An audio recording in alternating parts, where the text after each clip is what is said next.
Olá, meus caros quadrizaminai. Vamos falar acerca do não toqueis nos ungidos do Senhor. É polêmico, né? Você que frequenta a religião, templo, igreja denominacional evangélica, você já se deparou com essa frase, com essa sentença: não toqueis nos ungidos do Senhor, porque Deus há de castigar. Porque Deus há de pelejar, não ficará impune, sofrerá terríveis consequências. Deixa, antes de eu adentrar a temática, contar uma experiência própria desse não toqueis nos ungidos do Senhor. Em meados de 2006, 2007, eu, membro de uma igreja pentecostal, por uma recusa de um convite de participar de um movimento da juventude, de louvor, seria o coral da mocidade, coisa desse tipo, eu fui chamado a atenção, tomei um puxão de orelha. O pastor me chamou à parte no seu escritório e disse para mim várias coisas, e no final ele terminou: olha, não toqueis nos ungidos do Senhor.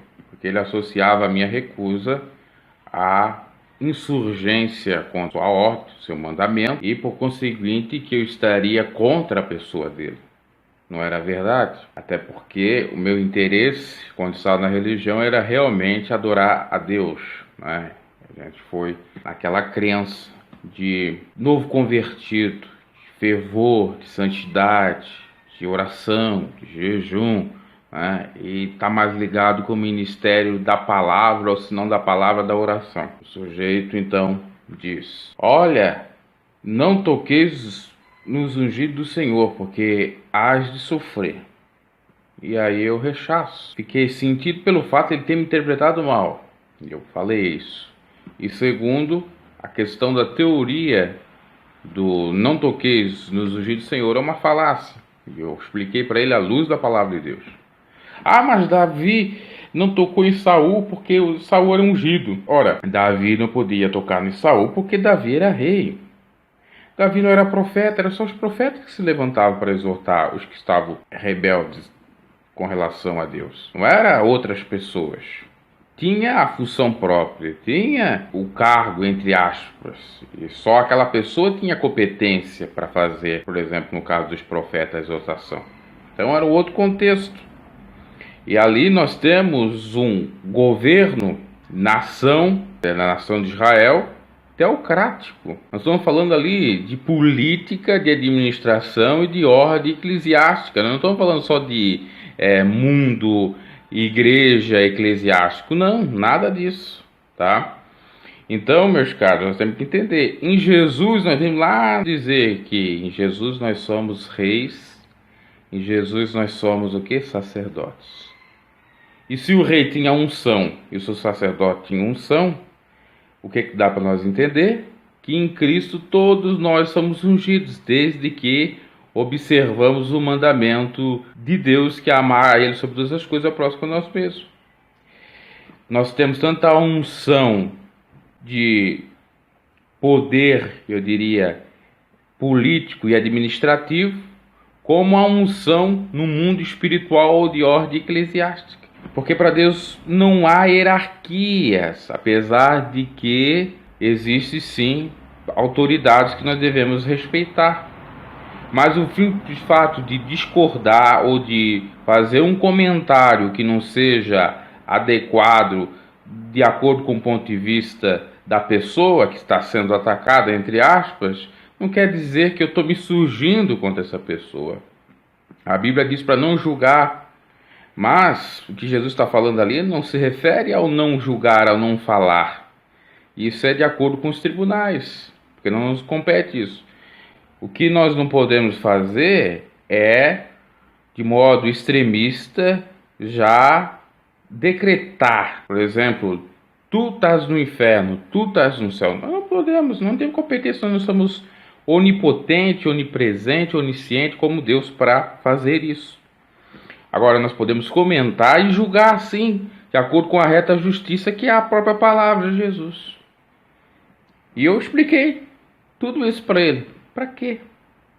O sujeito, ele só não me disciplinou porque eu não era membro, de fato, ainda porque eu não tinha a idade de 18 anos para se batizar e se tornar membro legítimo da igreja, né?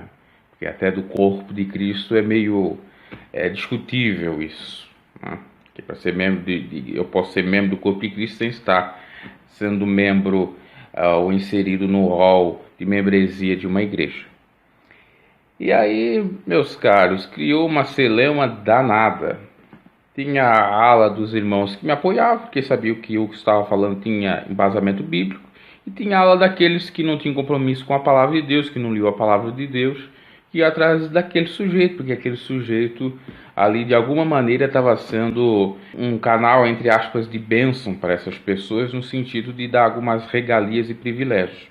Fato é que o sujeito mais tarde é disciplinado e agora está separado, né, com a sua mulher, que ele dizia que ia até a morte. Então é tudo hipocrisia. E o sujeito usa o não toqueis nos ungidos do Senhor quando ele perde a razão. Quando ele perde a razão, o não tocar nos ungidos do Senhor vem a calhar, né? Porque eu estava até vendo isso, nem precisa desse auxílio, filosofia, diz estudos para comprovar isso. Quem está no sistema religioso já percebe isso ao ler a Bíblia e fazer análise. Que o Leandro Carnal estava falando exatamente como o medo ajuda, contribui para os religiosos pressionar as pessoas, alienar e deixá-las cegas. É um controle social, para deixar elas em suas mãos, para manipular elas como uma marionete. É o que ocorre. O medo. Você diz, não toqueis nos ungidos do Senhor, porque vai ter uma consequência maléfica. O medo, não vou tocar, porque senão Deus vai me castigar. Eu vou ter doenças. Olha, jogou maldição lá, cumpriu. Nós temos aí um pastor maldiçoento, o amaldiçoador. Temos um pastor amaldiçoador. Você sabe quem estou falando. A Bíblia fala que existe ocasiões que é necessário isso, e que isso possivelmente é um dom de Deus. Nós vemos Paulo dizendo ficar cego é filho de Satanás, porque tinha um ali que estava impedindo da pregação do evangelho. Mas é um outro contexto, não é caso pessoal, é da obra, do evangelismo. Você está fazendo a obra com sinceridade, vem um atrapalhado e os age. Agora você está fazendo tudo errado, fazendo a obra de Deus fraudulentamente ou levianamente, com interesses não legítimos à luz da palavra de Deus, não genuínos, mas sim interesses espúrios, pessoais, interesses tão somente da própria pessoa. Aí o cara pode jogar aquela maldição.